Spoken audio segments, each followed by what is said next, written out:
Premier League, Women's Super League, EFL, Scottish Premiership and much more. Live on Sky Sports. I'm prepared to do anything I can to play for my country again. Do it then. What about your start to the game? It wasn't bad, was it? Why should an honest answer be a mistake? How can a modern day manager not have a mobile phone? Why should he? Now then, football show, Champions League evening. It is Manchester City 2, Real Madrid 1, 47 minutes on the clock. Dan McDonnell of the Irish Independent is here in studio. Daniel, hello. Joe, how are you? So a lightning start for Manchester City this evening. Kevin De Bruyne on 2 minutes. A Mahrez cross. De Bruyne with the header. Perfect start, 1-0. 9 minutes later, Gabriel Jesus, playing through the middle as a centre forward this evening, scored a second. We may be on for a Manchester City third here. Mahrez is in, hits the post, hits the upright, back to Foden, and it's cleared off the line. Well, does this? Obviously, you were on air, so I'm not sure if you would have caught this, but there was a really significant moment at 2-0 in this game, which is like a sliding doors moment in the tie if for some reason City don't go out, where Mahrez was true on goal, could square it. I think it's Foden and De Bruyne are going mad, and he hits the side netting. And that's a chance to go 3-0 up when you're well on top. And then Benzema gets the goal back, and Mahrez has a chance to make amends, as you described there, and it's hit the post, and it's great defending on the line. City really should be out of sight. I mean, that 3-0 chance was the chance to go out of sight, and then, Benzema scores his sort of first real sight of goal, and you think, is this a significant swing moment? Now, in fairness, City have cut them open again and again. It seems like when Madrid attack, City then break at a small bit of pace, and they're just finding it. They're finding those sort of 3v2 opportunities or 2v1 all the time. Well, they're such an obviously better team. The only thing that was almost stopping anybody saying, well, City are going to breeze past Real Madrid is the fact that Real Madrid have a unique quality in this tournament, and they've had it for much of the last decade. They've most certainly had it this year against PSG and Chelsea.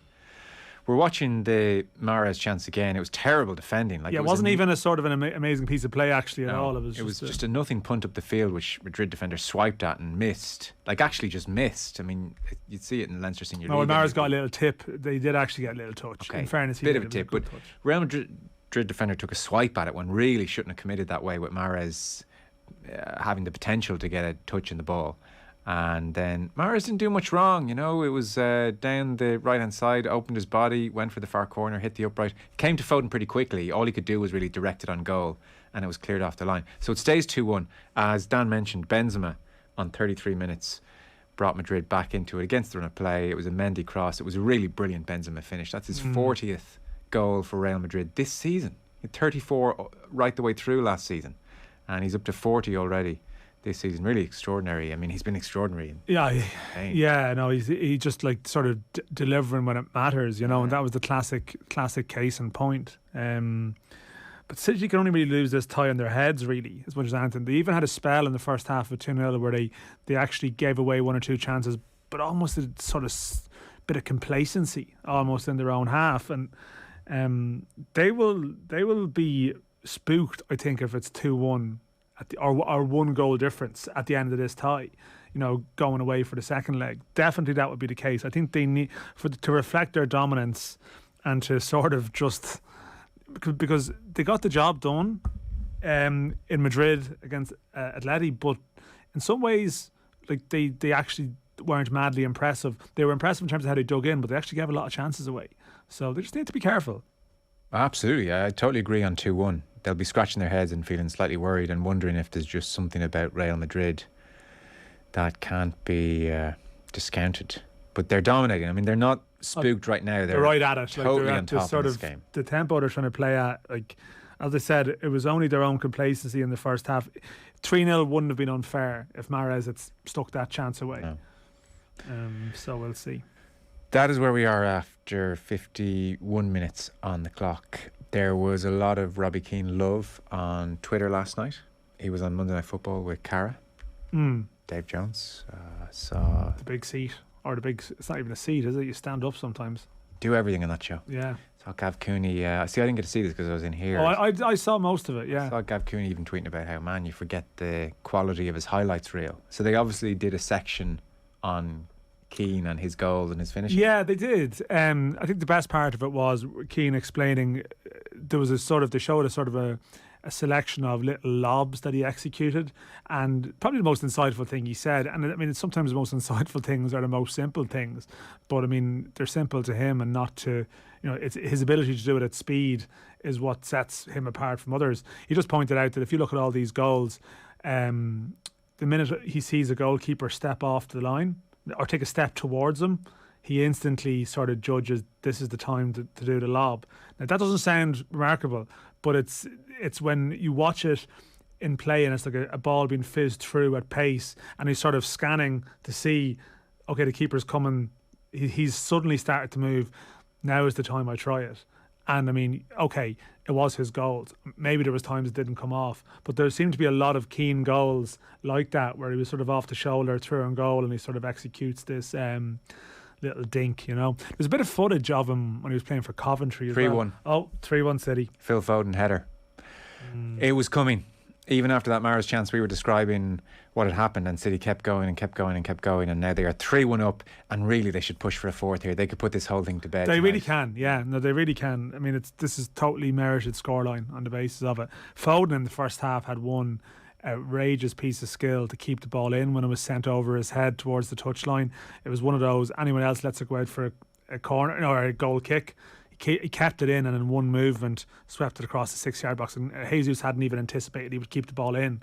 And if he had, it would have been a sort of a goal. You just sort of forget how outrageously good Foden is. In the end, it was a very simple header. It was a fantastic cross from the right hand side, and it's Foden on the 6-yard line, not being marked, and just heads it low past Courtois, and it's 3-1. And 52 minutes on the clock, they'll be thinking 4 and 5, and let's go to Madrid with this thing dead. But they've been all over Madrid this evening. It's funny. It feels inevitable now, and pre-match you kind of were wary of saying it, but they're such a better team than Real Madrid. Well, I suppose it ties in with what we'll probably talk to Matt Slater about anyway, the Premier League dominance, and I suppose Real Madrid, all those trademark characteristics that Madrid that you referenced, they used all of those cards to get past Chelsea, if you know what I mean. But I don't think you can sustain yourself through an entire competition that way.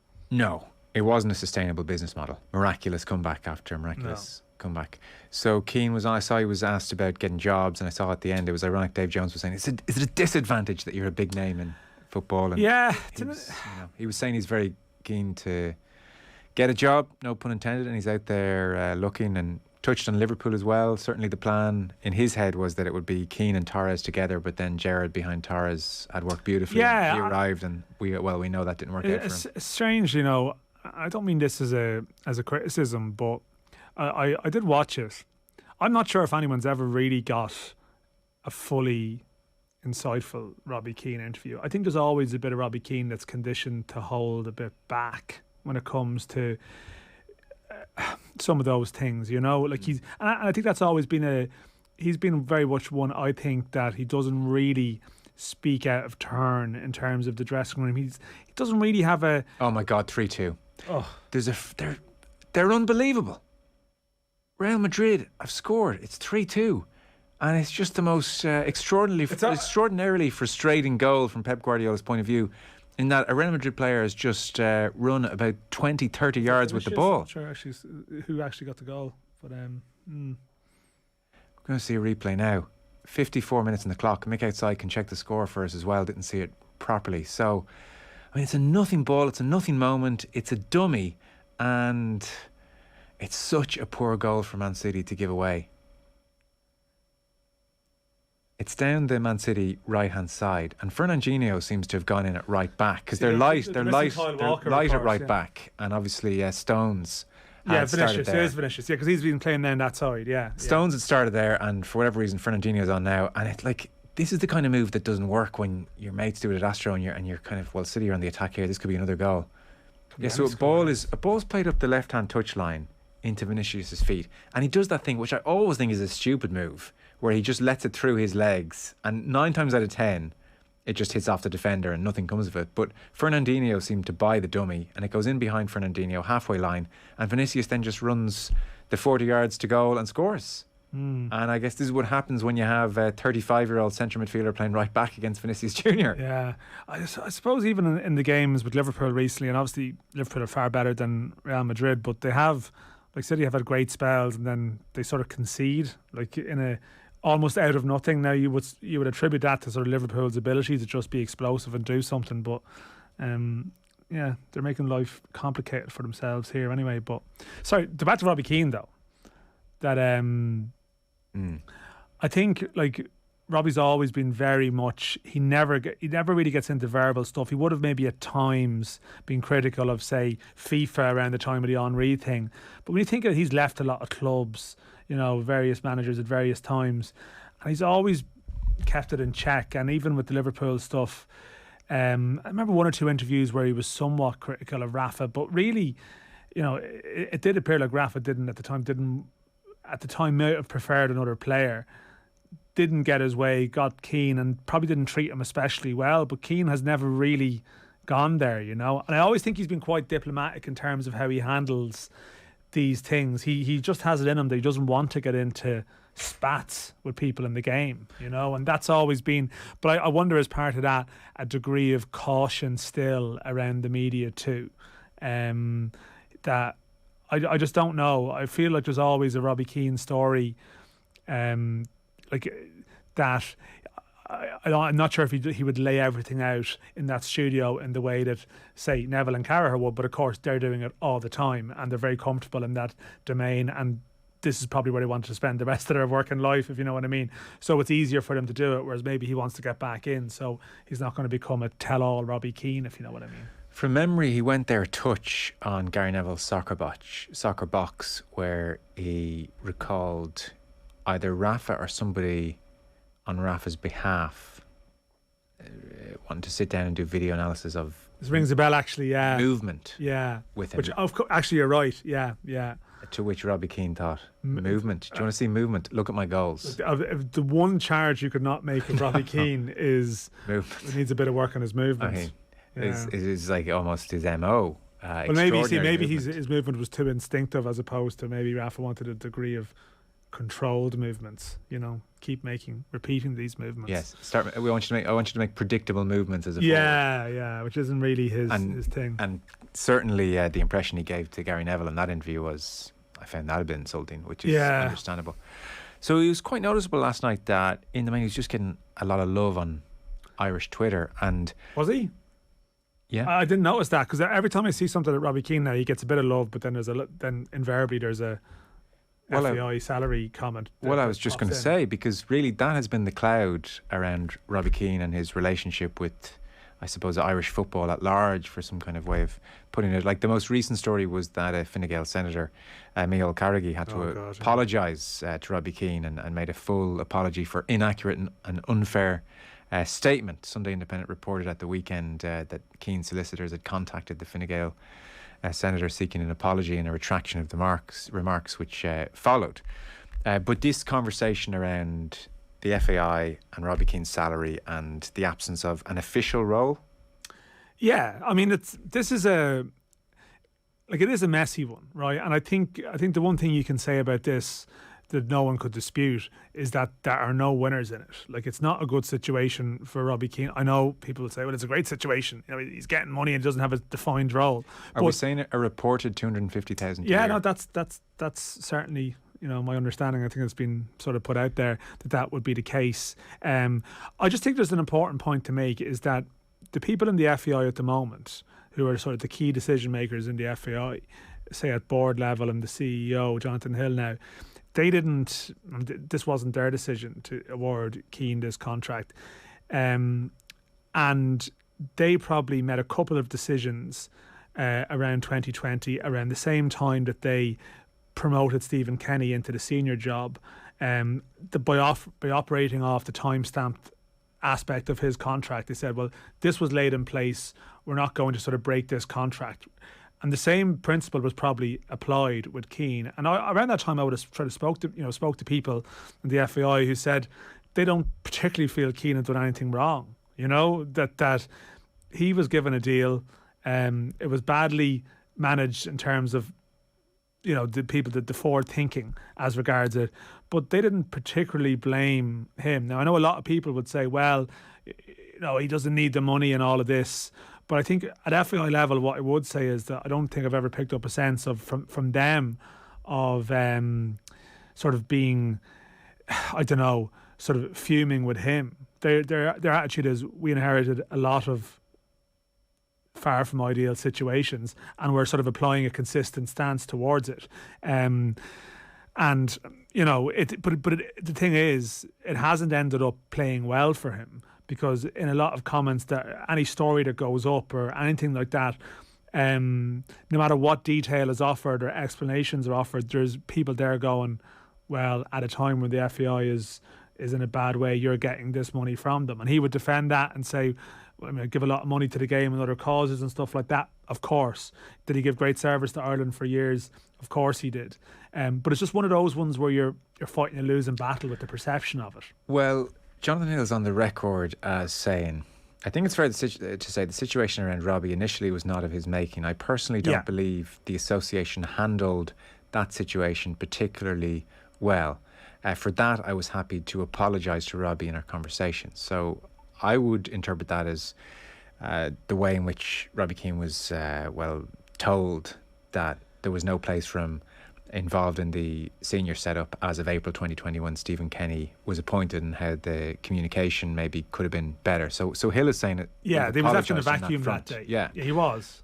And what he said subsequent to all that, John Hill, this is almost the latest dispatch on Robbie Keane and the FAI and the 250,000 per annum. Last time we spoke, I said I'd agreed with Robbie not to talk about it publicly, was what Jonathan Hill said. It's between ourselves and Robbie in relation to his contract. I'd committed to Robbie that any conversation we'd have would be between us. Now, that's very interesting, because it's at odds with how the FAI was maybe talking about it in, say, March of 2021. For instance, Neil O'Riordan here in The Sun. This is March of 2021.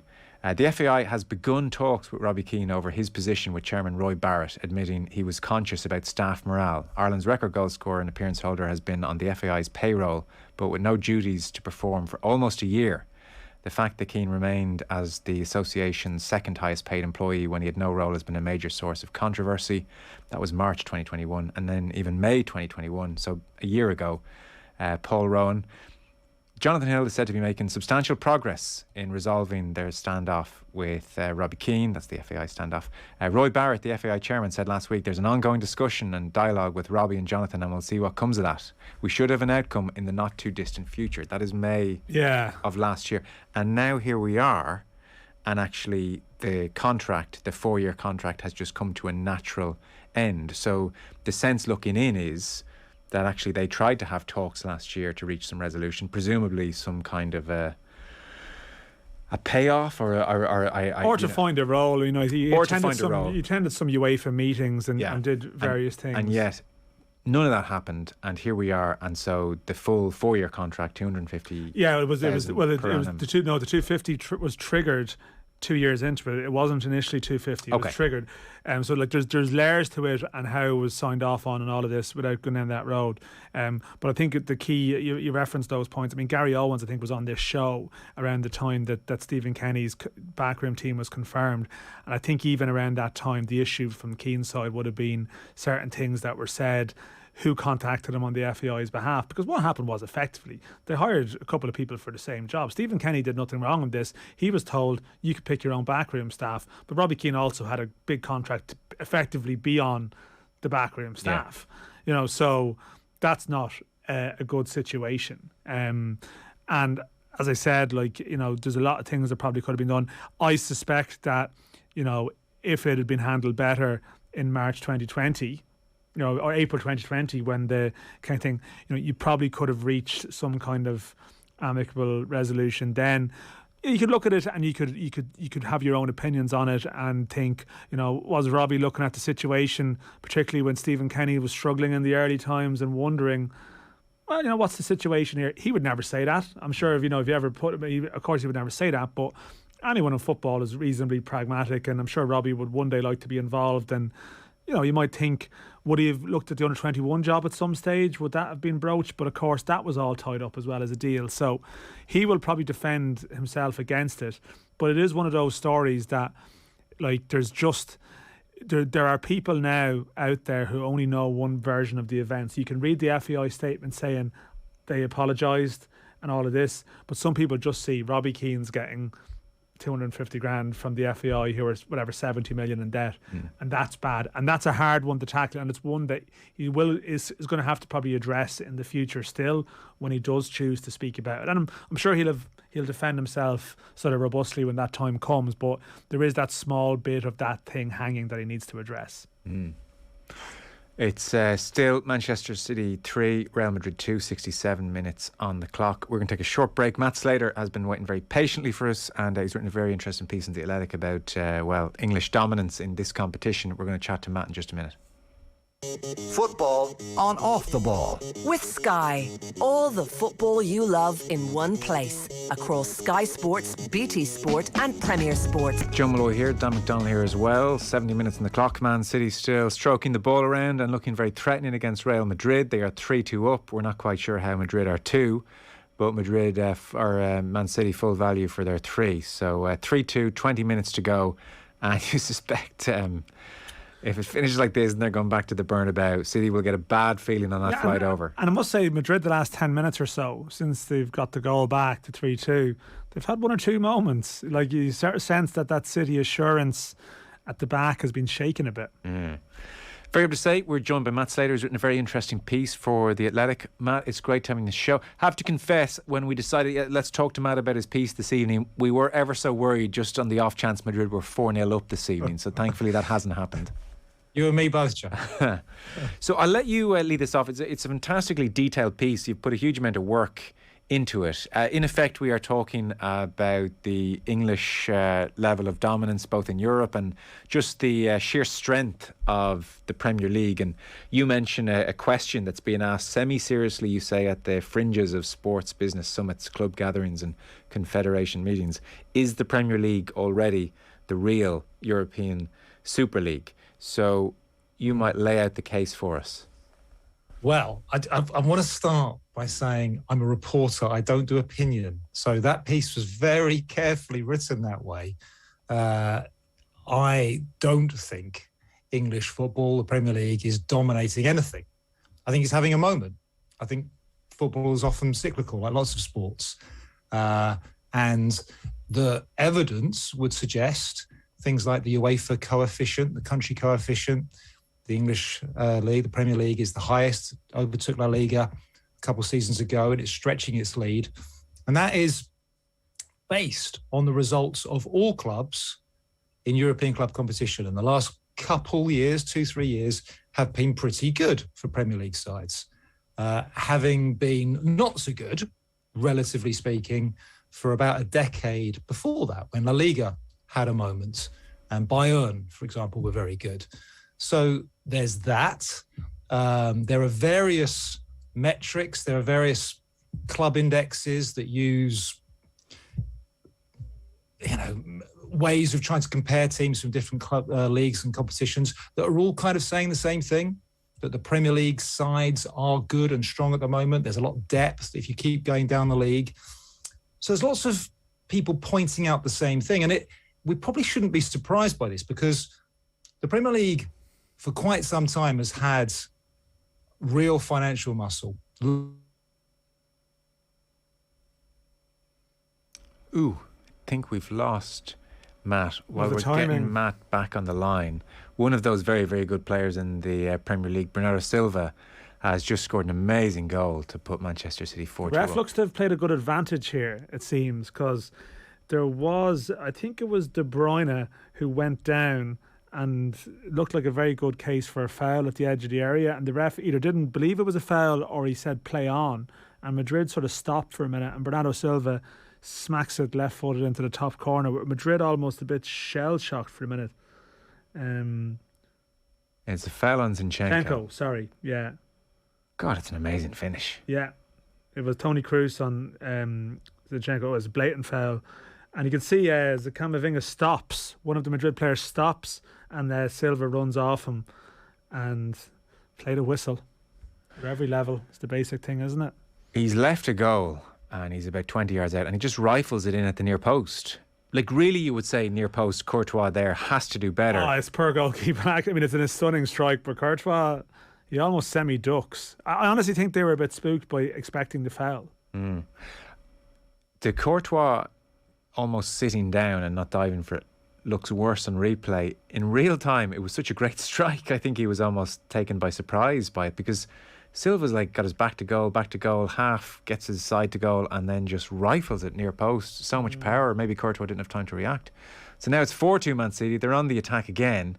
So we're due the Real Madrid third goal any minute. Hill goal will come any minute, yeah. By the way, I meant we were so confused a minute ago with Fernandinho being up against Vinicius Junior. So John Stones, who was at right back this evening, had to go off injured, and they had no choice but to put Fernandinho at right back in a European semi-final. So for all the talk of Man City's depth, their squad isn't what it used to be. Oh, another big chance. Amazing bit of football, Mahrez. He beat about 2 players, and then his shot and goal just ran right across the goal line and out for, I guess, a throw-in or just wide. City are killing them. Yeah, no, it's just how easy they find it to create chances when they attack. It just seems like there's, I mean, we know the type of player that City have. Like, there's sort of great movement between them, interaction in the forward areas, and even the fact they can swap the squad around, they can rotate their options. I mean, Grealish is part of the celebrations off the pitch tonight. Yeah. You know, but it's sort of, I mean, Mahrez just seems to be finding little pockets and then bursting into space, and it's just more actually Real at the back just look just a bit cumbersome, really. You know, they are sort of.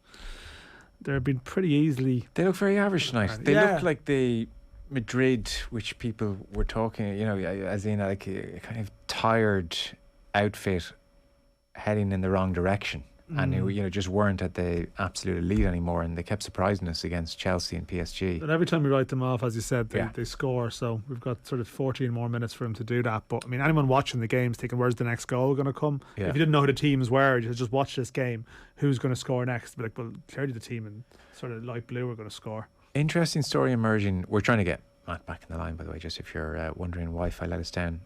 Roy Keane and Hibernian has suddenly come out of nowhere. Right, like a few days, almost a week after, in conversation with Jamie Carragher, Roy Keane almost quietly said, yeah, I just don't think I'm ever going to get an offer at this stage. I think it's done. And now Hibernian, I'm reading here, remain in no rush to appoint a new manager despite Roy Keane's emergence as a contender for the vacancy. Easter Road club sacked Sean Maloney last Tuesday after just 4 months and 19 games at the helm, with coach David Gray placed in interim charge. It seems, according to reports, Keane interested in the job and has been installed as the new favourite to replace Maloney. What are we hearing about this? Yeah, look, I'm sort of 10 years now covering Roy Keane linked with a job stories. I do remember one night here we gave him the Sunderland job about a month ago. Yeah, and we had a good discussion about it. And I think at that stage, I sort of wrote something along the lines of, well, if it's not now for Roy Keane, it's going to be never. You know, if they want him, and he didn't embrace that opportunity. This one, like, I saw, as much as I report heavily on Roy Keane, I can be hypocritical. I sort of try and take the approach to not get too immersed in it until you see that something's really happening, and sort of chatting to people across the last 24 hours. I'm not so sure. It seems like there's other candidates in the mix for this, and Hibs don't also appear in a rush to make a decision. So it's not like the Sunderland one where, I'll be honest, I was practically looking at flights, you know, when Sunderland's next game. This one seems to have a little bit of road to run on it. I'm not so sure. There seems to be different vibes coming out of Scotland. Okay. They like to sack managers in a rush, but not hire them in a rush. Well, yeah, they're on about not hiring someone until the start of next season and stuff. I can well believe it's the type of job that he would go for. I can find it plausible, but they also seem to have a somewhat erratic ownership in terms of decision making in recent years. I do think that's something Keane is very wary of, because we said it around the time of Sunderland.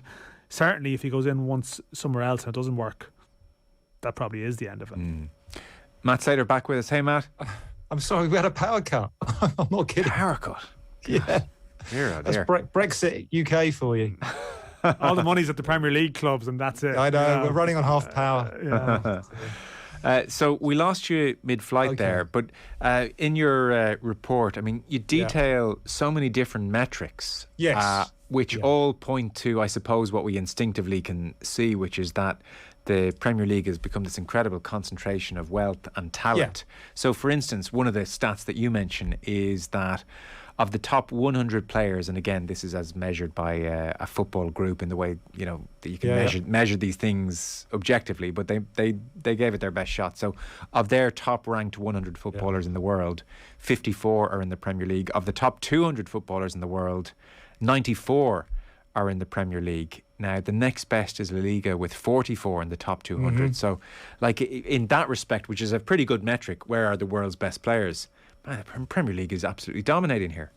Yeah, and best managers. I think that's one of the things that's really changed over the last, let's say, 5 to 10 years, is that there's this fantastic cohort of managers now.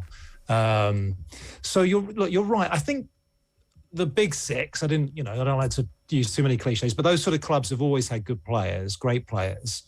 I think there was a sense a few years ago that the really, really great players, so basically Messi, Neymar, Ronaldo, those sorts of guys, and also guys that have been in the Premier League, Suarez, Coutinho, was still thinking La Liga, was still thinking that's where it's at, really. And I think we do have to acknowledge that the Premier League's rise has accompanied, sort of on the old seesaw, both Real and Barca, particularly Barca, having real financial problems. Some of it related to the pandemic, and I think I was warming up to that in my answer before we had a power cut here, that we do have to acknowledge that the Premier League, I wouldn't say has sailed through the pandemic at all, but it has been insulated because of those really good TV deals, particularly the overseas TV deals. And has therefore got stronger. When everyone else was struggling, when everyone else was suffering, the Premier League has grown relatively stronger. They were the only ones really over the last couple windows, those clubs, and really all of them. That's the other thing. So it's that strength at the bottom. It's those mid-table, these even lower division, lower ranked Premier League sides have all got good players now. So that's it really. It's a sort of a strength in depth that whenever people talk about this, you always end up annoying people. Oh God, it's all marketing, and the Premier League's brilliant at bragging, and I get all that. I've been that person who've made those points, but the Premier League is a well-packaged product. It is the only one that really commands massive numbers abroad in terms of TV rights. It kind of leads on a variety of metrics, be it sort of social media following, shirt sales, you name it. And I don't say that to brag and boast. I don't follow a Premier League club. They annoy me often. The arrogance of the clubs. They are just doing very well at the moment. And then I think for once, sort of eventually, people around Europe have been sort of waiting for this to happen. They've been nervous at times.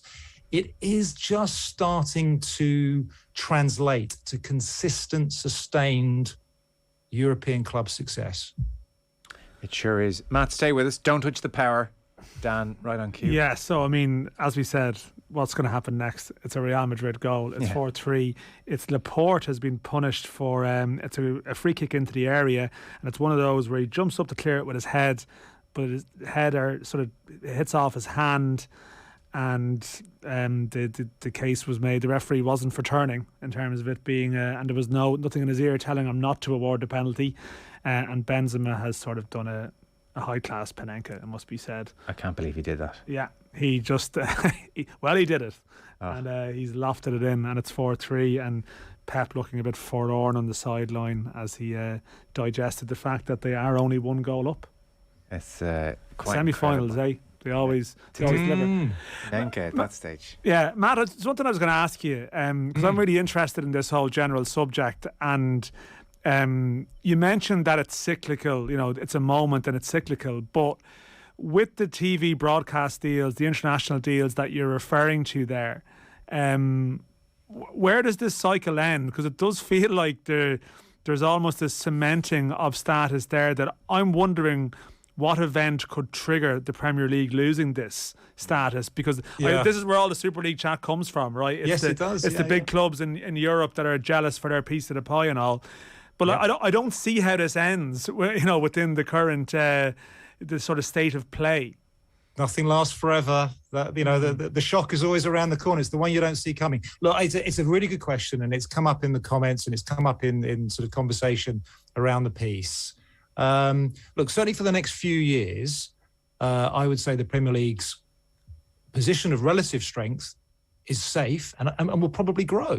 And that was one of the things that Premier League Chief Executive Richard Masters talked about at a recent sports business conference that was held, I think, at the beginning of March. It was a Financial Times event where he was clearly pretty happy with things. There was lots of conversations about how well the overseas TV sales had gone, and they had gone well. You know, when everyone is predicting, guys, you're going to be flat at best, the Premier League grew 30%. Is now earning more from international TV sales than domestic ones. No one else can say that. No one else is close. And he also made this point that if you take the total available pie of money to spend, TV money to spend domestically and internationally on top flight football, the Premier League is getting 45%, best part of 45%. It's grown by about 4%. It was about 40. I think it's sort of 44 and a bit. It's grown. Now that's sort of baked in now for 2 or 3 years. And of course that brings more, you know, the more eyeballs, everything looks sexier, attractive. You get better players. Something the sponsors like it as well. So commercial income grows.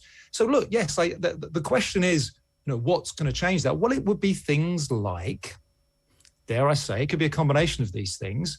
Guardiola and Klopp going off to do something else, and the next managers at those two clubs not being quite so good. It could be, you know, Chelsea having a real dip post Abramovich. It could be United continuing to be a bit meh. It could be government regulation coming on the Premier League and forcing them to share more money. That's been one of the live topics here, and the Premier League absolutely hate the idea of that. So there are various sort of shocks to the system. Look, we're going through a big living standards crisis here. If people really start to cancel their Sky subscriptions, look, who knows, right? We just don't know. But at the moment, it's a combination of those great TV sales, the English language, the fact the Premier League's been well marketed for sort of 30 years now. The players are there, the managers are there, they're starting to win things. We've got, you know, this sort of a really good 2-horse race where some of the other leagues haven't. Lots of things going in the Premier League's favour at the moment. Can I see those changing in the next year or two? No, I can't. But equally, I wouldn't want to say, well, that's it, you know, too big to fail. The Premier League's gone. Because once upon a time, that was Serie A. No one, you know, nothing lasts forever. That's true. You make the point as well, or in the piece you include the fact that of the world's top 20 most valuable clubs now, 8 are English. And the other thing which is worth a mention, so you're absolutely right about the TV rights deal and global money now larger than domestic TV money. So it's kind of like the de facto league of choice of the world. You know, it's the world's league that they in some parts of the world for sure. North America, Asia, and so best managers. And the other interesting thing as well is the development of English players has kept pace with this concentration of talent all congregating on English shores. So for instance, and you say, well, maybe it's to do with the elite player performance plan reforms introduced by the Premier League in 2012. Maybe it's just a golden generation, although it does feel more structural. But either way, of the top 200 players in the world, 29 are English, which is number 1. So they have the highest number of players in the world's top 200. No one has more. Spain are second with 26. There are 23 Brazilians, 18 French. Yeah. So 29 English players in the top 200. So, you know, it's not just a case now of plucky, hardworking English players, you know, supporting Dennis Bergkamp. This is Phil Foden putting in proper performances against Real Madrid. Yeah, I do think I should say a few things here. So that stat has come from Nielsen Gracenote, who have a sort of Euro Club Index, and they call it, and they also have a player index as well, which they do with a Dutch company called Hypercube. These are reputable companies, and you can argue and moan and go, well, that just doesn't sound right. I'll be honest with you, when they told me that number, it didn't sound quite right to me either. What I would say is that 5-10 years ago, clearly England was not producing as many good players as, let's say, our peer group nations, Spain, France, Germany, etc., and would have been way behind somewhere like Brazil, which is an absolute, you know, factory of young talent. I think we can say, I think it's too much of a stretch to say anyway, that we are now producing as many, and that we are comparable. And you can see things like the twin World Cup success, under 17, under 20 in 2017. We've had some reasonable age group movements where we weren't before, and the 2018 World Cup was pretty good. We went to the final of Euro 2020, and look, you can all make, you can all say, well, it wasn't that great. You got hammered by Italy and all that. And I don't worry. I get that. I haven't looked at the FIFA rankings, but I'm pretty sure England have been top 5 now for 3-4 years. Like, the FIFA rankings aren't that great, but they do mean something at least. Here, Matt, you're allowed to say it. England are really good now. England are really good. England I would say really good. England are good. England have been good now for quite a period. Well, I would never have said in a long time. There's a sense of you're still afraid to go down that road. But isn't it? I am. But isn't it sort of striking how important that was, because the Brexit changes stopped the Premier League clubs from signing players outside, the EU players. They suddenly can't sign Cesc Fabregas at 16 now. This had a huge impact on football in this country. But now, actually, something that could have created a crisis of some description isn't one, because you have so many good young players. Not yet. Well, look, we will see. Yeah. I mean, the Premier League, again, didn't like that idea. The Premier League was actually very Remainy. For good reason. I think the point I was making about the elite player performance plan, which is very much the Premier League's plan, which is very controversial here in England, because it really did ring fence and exaggerate and exacerbate the advantages of the Premier League clubs at the cost of everybody else further down the pyramid. It really enabled Premier League clubs to just hoover up young talent and not have to pay much in terms of compensation. So the clubs with the big academies, because they created this very sort of strict hierarchy of academies, just have this massive built-in advantage now. Now, what the Premier League and the clubs will tell you, but the standards have been driven up. Better coaching, better nutrition, more sports science, more connected to the first team. And there's been a real spend on facilities, because, of course, that doesn't count in your financial fair play equation. So all these things have sort of happened at once. And again, that great foreign manager thing, the example of the great foreign players, the kind of Premier League dream that was sort of spun 10, 15 years ago. Don't worry. I know we're the most cosmopolitan. I know the England manager's only got 35 players to choose from, but they'll be good. They'll be good because the foreign players would have driven the standards up. It has kind of happened. I'm not sure it's kind of happened I don't know how bright they are. Maybe they are geniuses. Shouldn't have doubted them. But the current crop of English youngster is the best of I've seen in my lifetime of sort of watching football. No, it's annoyingly good, Matt. It's annoyingly good. Sorry. We know it's a very interesting time, and I like Dan. I don't see the end in sight, so it's going to be an interesting decade. Of course, it will end. Well, eventually, or else I don't know. Maybe it just keeps the rich get richer. We are just out of time, so we'll let you go and watch Real Madrid's equaliser in the next moment or two. Matt Slater, thanks so much. Yeah. Take care. Cheers. Bye-bye. Matt Slater from The Athletic there. Piece well worth checking out. It is 4-3 to Man City into added time now. The Etihad, Manchester City 4, Real Madrid 3. Our football show coverage, by the way, brought to you by Sky. Watch every UEFA Champions League and Europa League match live on BT Sport this season. 4-3. Madrid will toddle on home and say, we'll take that. Yeah. Should mention, insane night of drama in the Championship, by the way. Insane. Bournemouth are second, 2 points clear Nottingham Forest at the start of play. They're 3-0 down against Swansea. They scored 3 goals. Robbie Brady comes off the bench at 3-0. They finishes 3-3, which could be a good night for him, because he's sort of disappeared off the map. Yeah. So that's all going to be playing out over. Forest play Bournemouth next week, and there's 3 points between them. So that's a race for promotion. And Rotherham in League One, Ogbeni and co. 2 minutes to go. They were practically up. They conceded against Sunderland. So on Saturday, it'll be on Sky, 12:30. Rotherham and MK Dons, Troy Parrott and co. are second and third, trying to get promoted. So there's a lot of fun stuff in the Championship, because that's where a lot of the Irish players are, League One. Dan McDonnell, thanks for popping Thank you, Joe. Cheers. OTB AM coming at you tomorrow morning. Matt Williams, Mark Lawrenson amongst the guests from 7:30. Tom Dunn is on the way next.